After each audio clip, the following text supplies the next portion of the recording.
antara bekas banduan dan Presiden perasan. Setiausaha politik kepada Perdana Menteri Ahmad Farhan Fauzi kesal dengan kenyataan Presiden PAS Tan Sri Abdul Hadi Awang yang secara sinis mendakwa kononnya kerajaan Madani tidak dapat disucikan kerana dikelilingi bekas banduan dan perasuah. Ahmad Farhan menegaskan ucapan Abdul Hadi dalam muktamar PAS tahunan yang diadakan baru-baru ini jelas menunjukkan bahawa ahli parlimen Marang itu selaku seorang agamawan tidak mencerminkan nilai sebenar yang diterapkan Islam. Beliau berkata Abdul Hadi sebagai agamawan perlu menguak-uarkan nilai kebersamaan, kesatuan dan kekitaan kerana agama Islam telah tersebar melalui penyatuan manusia yang mempunyai pelbagai latar belakang.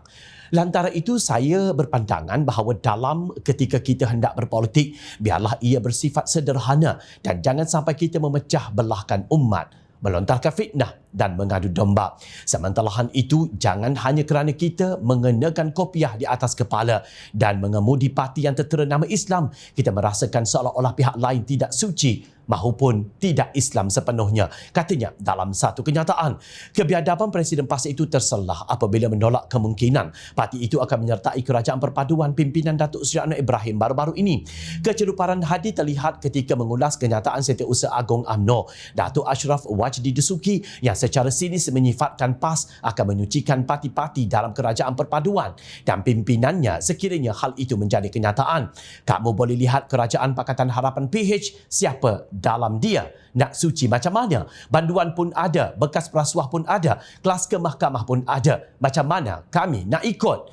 Kalau kita nak bersihkan najis, tak boleh masuk dalam tong najis, kata Abdul Hadi pada sidang media selepas Majlis Perasmian Muktamar PAS ke-69 di IDCC Shah Alam. Banduan yang disebut Abdul Hadi dipercayai merujuk kepada PMX Anwar Ibrahim, manakala kluster mahkamah dipercayai merujuk kepada sekumpulan pimpinan UMNO yang didakwa di mahkamah atas dakwaan rasuah ketika PH dan Bersatu membentuk kerajaan di bawah pimpinan Tun Dr. Mahathir Mohamad. Ashraf sebelum ini berkata dakwaan bahawa Islam dan Melayu terancam tidak lagi boleh digunakan sekiranya PAS menyertai kerajaan perpaduan.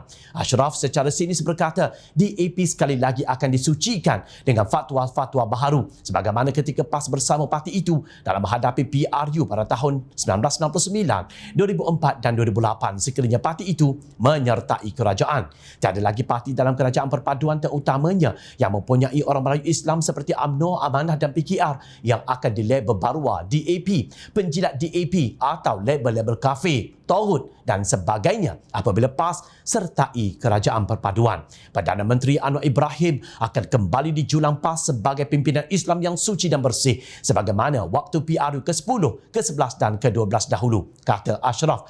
Untuk rekod, PAS pernah menjadi sebahagian daripada Pakatan Rakyat yang disertai PKR dan DAP selepas pilihan raya umum PRU pada tahun 2008. Bagaimanapun, pada 2015 PAS memutuskan tahaluf siasi dengan DAP dan muktamar parti itu ke-63 yang berlangsung di Alustar sebelah suara meluluskan usul memutuskan kerjasama politik dengan PKR. Perpecahan dalam Pakatan Rakyat juga mengheret perpecahan dalam PAS yang menyaksikan pembentukan Parti Amanah yang bertahan sehingga ke hari ini malah semakin terselah kehebatan mereka.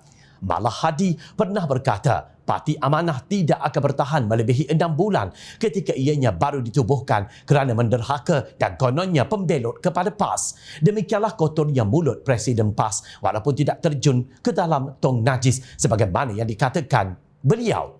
Sebagai agamawan, beliau sepatutnya memahami lebih mendalam tentang perihal sebegini. Untuk para walaun, ternyata Presiden PAS anda dah semakin nyanyuk.